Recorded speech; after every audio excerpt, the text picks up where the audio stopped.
This was, I said, was the old world. We were all separate. Digital, if it existed, was off in another building completely. The text were newspapers. They did not want to deal with audio or video. Radio people who worked in radio had nothing to do with text or video. And the television folks did never sat down to write anything longer probably than a mini doc or something like that. We just weren't working together. And that's changed. And that's because that's where our audiences are now. And we're seeing this spread all over the world. This is just a quick snapshot from a group that tracks activity online. And you'll see things like, this is every minute of every day, 9,000 Twitter posts around the world in 1 minute. If you look at YouTube, 400 hours of video uploaded in a minute. Users viewing on BuzzFeed, 159,000 pieces of content viewed every minute. So our audiences are not necessarily tuning into those broadcasts at the end of the day or picking up that paper. They've already got that information. So how do we get them to pay attention to the content we create? How do we engage them on these platforms? But again, maintain the credibility, maintain the standards of good journalism. Traditional media organizations have had to change. The New York Times was a newspaper. If you look now from this recent report, they are still one publisher, but over 7 days, they publish on 9 platforms, 1,600 posts over those days, including video, photographs, text. They are now having to churn out much more content on platforms, quite frankly, they are not used to working on. We have a student who graduated in May who has a job that did not exist a year ago. She trained as a traditional broadcast journalist here, but also learned social media and digital. The New York Times recruited her, even though we thought she was going to go to work at an American network. She does live shots for the New York Times on Facebook. So she does Facebook Live 3 or 4 times a day, using traditional broadcast skills for a legacy newspaper on a social media platform. So the New York Times now does live shots, which is something I think the old reporters of the New York Times are probably spinning in their graves thinking about, but it's the new reality. CNN the same way, a 24-hour video network, but now has 11 platforms that over 7 days, according to this recent report, did over almost 3,000 posts on those platforms. Snapchat, Instagram, YouTube, they have to be there because they can no longer depend on a big news event breaking and everyone running to CNN. Most people turn to social media first, and then maybe they turn on CNN. So CNN needs to be there. And all these organizations have had issues as they've joined these platforms. And sometimes these changes bring some really interesting unforeseen circumstances. This is from a recent report from the Tow Center, which said that publishers, whether it's broadcast or print, are making minute changes to their content on social media to reach audiences, which is something they should be looking at doing. The problem is the decisions are getting taken out of the hands of journalists into content strategy teams, content management teams. And that's a new danger that I think, especially in the United States, journalism is going to face, is reporters can't give up control. You can't let someone else change your article to serve an audience, because in some cases it can hurt your credibility. So this is another issue we're dealing with in the United States. How do you integrate content strategy teams whose jobs are to get the news to the audience, but who are not necessarily reporters? How do you make sure that content stays credible?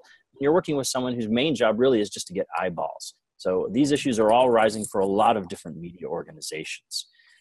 Some things don't change, we found. If you look on some of the graphics on the side of the screen, we're finding that people actually want long-form content. For the longest time, we were told that they did not want that. But it turns out they will read. They want context and perspective. They don't just want bits of information.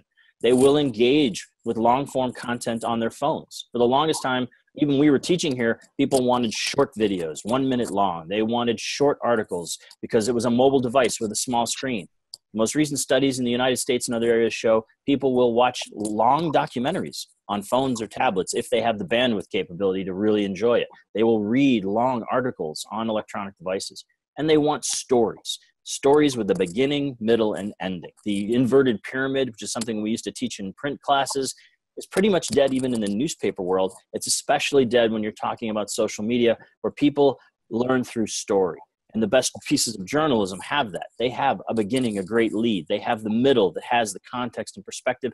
And they have an ending that hopefully wraps the story up or provides context on the complete piece or pushes people to other content. People are looking for that kind of thing. They don't want to be their own reporters. Storytellers, journalists, reporters are more important than ever these days with all the information that's out there. It's so easy to get lost in it. And they want sources they can trust.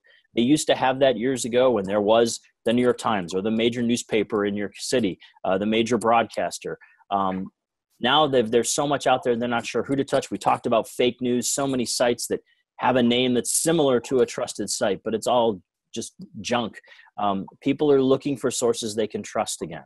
And again, they will read, and they really want us to get it right the first time. That's the biggest way to become one of those sources they don't trust, is to get it wrong. The head of CNN was here a couple of months ago, and he said they used to always try to be first. Now they're realizing they'd rather be known for being second but getting it right than being first and getting it wrong. Because on social media, especially these days, that will drive discussion for days about how a media organization may have been first but was really wrong. So they're even adjusting their standards as to how they handle breaking news. And sometimes it's not funny when you make a mistake. We had some riots in Baltimore last year, and this was a television station that posted a picture of what was supposedly Baltimore burning down, and it turned out it was actually a picture from Venezuela of some riots there. The station ended up having to apologize. Producers got in trouble, all because they didn't check. And I'm going to talk about some ways you can safeguard yourself from mistakes like this in just a second. Because what you do is you have to keep reporting, but part of your reporting process has to become verification. How do you verify what you're seeing online? How do you verify the news that's flowing into you? How do you make sure it's real? With photos and video, it's actually not that hard. There's several tools you can use. Google Earth will let you quickly go and look at a location where a photo was supposedly taken and see if conditions match what the photo shows. There are reverse image searches like TinEye and RevEye, which lets you take a photo you find and reverse image search it, and usually you can tell if it's been messed with. And then for the most part, people all over the world, especially those who use phones, do not turn off what's called their EXIF data on pictures. That means that when you take a picture, especially on a mobile phone, it tells us what kind of phone it was shot on. In some phones, it will give you the geographic coordinates where the photo was taken, what kind of filters were used, the date, time, down to the second it was taken. Most people do not turn that information off. So when they post a photo online, it's very easy to go in and look at that. During the Ferguson protests in Missouri last year, there was a picture posted of a particularly violent riot that went all over the internet saying this was happening in Ferguson, Missouri. But a reporter took that photo and checked the metadata, the EXIF data, and it showed that it had actually been taken a year or so before in another country. So one of the first things a lot of reporters do will look for that. There's an app called GeoGone. There's several sites that you can go to on the internet where you can upload a photo. And one tip I've heard from folks, if you open up a photo's metadata and the source or other fields have the word Photoshop in them, that's a pretty good sign that somebody used Photoshop to manipulate the photo. Because what most people do not do is take a picture of a news event, go home, sit down at their computer, load up Photoshop, make the photo nice, and then post it. If they loaded it into Photoshop, chances are they've loaded it in to manipulate it. And most fakes, you can find that information pretty quickly. Very rarely does someone go in and manipulate the metadata. What they usually do is they just eliminate it. And so if you find a photo online, it may be an amazing shot, but if the metadata is all erased, you should ask yourself, well, either that person is someone who turned off that ability on their phone, which is very rare, or it's someone who removed that metadata for a reason. So we stress with our students and with other reporters who we do workshops for, before you post a photo, you've got to look into it. You've got to investigate it at the technical level with the metadata, but you can also use sources like Banjo, Gramfeed, Photodesk. There's various sites that will let you figure out where a photo is taken, and it then collects photos taken in that area. So you can see, are other people posting similar photos in that area? If not, if other photos posted in that area show a completely different situation, you have to ask yourself, what happened here, and is this photo real?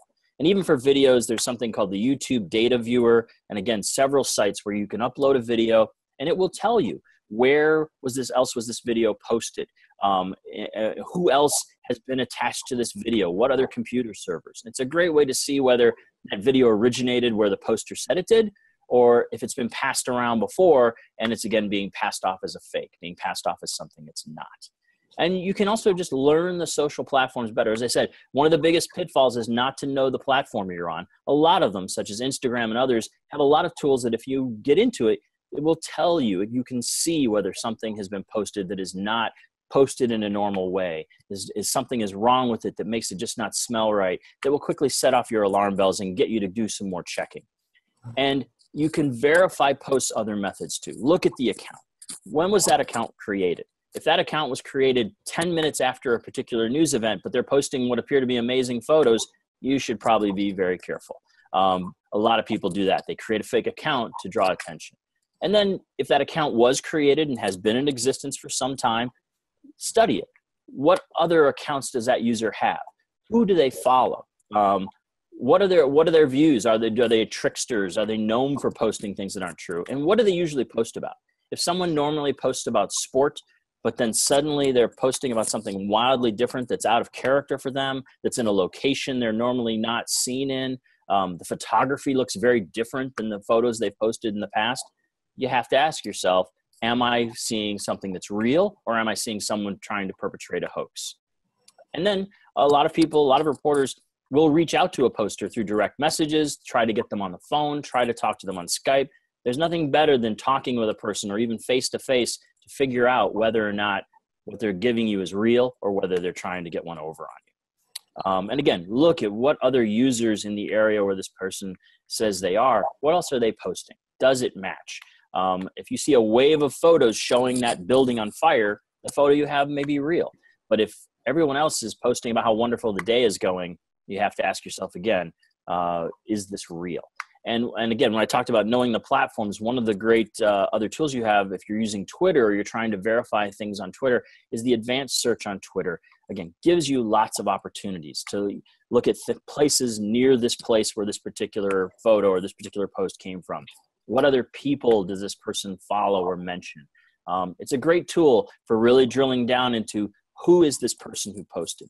Where are they? What is happening here? And I recommend you just play around with it. Try it on yourself and see what comes up, because that will help you figure out when you need time to verify a poster for a story, what you can find with this tool.